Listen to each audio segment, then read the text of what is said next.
Hello, friends of Golf Course Quality Fertilizer. Man, it's been a while since I've done a video. I checked and it was like 5 months ago. It was back in November when we were talking about the winterizer. But we've done some lives, and I'd encourage you actually to go on and look at the live section, and you can rewatch those videos that I talk about what's going on each week and what we should be doing. And it's really important to kind of do things on time in turf in order to have some good success. Mowing is one of those things, and it seems like a lot of people drag their feet on it. But boy, if you want a good lawn, I encourage you to get out there and get her mowed. I actually mowed twice now. My first time I mowed was my what I call a spring dormant cut, and it's before the grass even starts to turn green at all. I kind of lower my height down as low as I can get it, and it kind of helps me smooth out my lawn a little bit, and it also helps thicken up areas that aren't as thick as they normally are, right? And so that just kind of helps stimulate things, and that can happen sometime. I did mine in the middle of March. But it's after I've kind of cleaned up the yard and been outside a few times, and I know it's going to be warm for a few days, and so I'll mow it. And you want to mow it before it gets cold right away. So if it's going to get like freezing the next day and you're in the middle of March, or even in February if you do your spring dormant cut, make sure that it's at least going to be warm for a few days after that mow. Or you can get some funny colors and have weird things happen with your Kentucky bluegrasses in particular, right? Also, this spring's been a little weird. It's kind of gotten warm and then it's cooled back down and warm, and it's not really gotten super warm because we still quite haven't woke all the way up.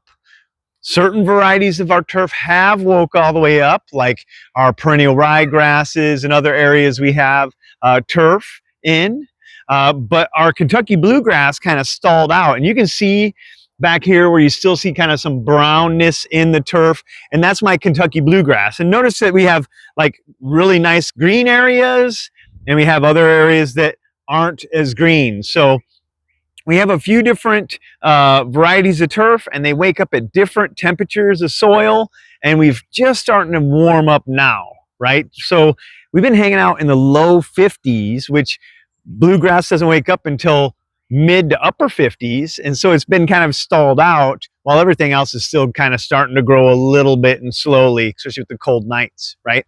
But I really encourage you to get out there, make sure your lawn's cleaned up, mowed at least 3 times before we're going to go put this application down, our first application. It looks like it's going to be right on target. So I'm glad that everybody else you're just going to watch them put those fertilizers down and go, boy, you're doing it a little early, because there's a time that herbicide, the preventer, has only a certain amount of time it lasts for, right?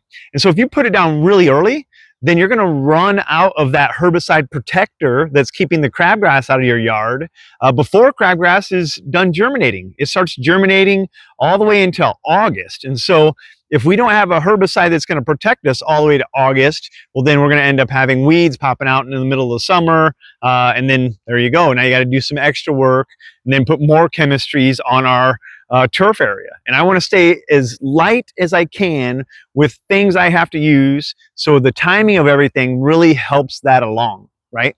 Mowing early, and mowing even second time is probably going to come this weekend, my second official mowing.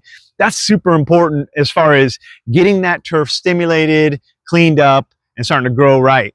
There was a time shortly after I mowed last time, it looked like it was summertime in that front yard. And I think it's on a Facebook post or something like that, right?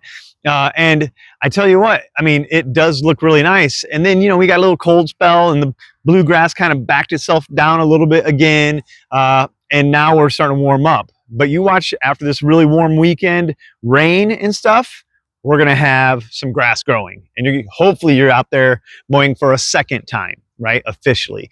Then in about a week from then, guess what? It'll be time to start putting down that first application. I think that's going to be around the 24th of April, and it's probably going to run all the way through about the middle of May.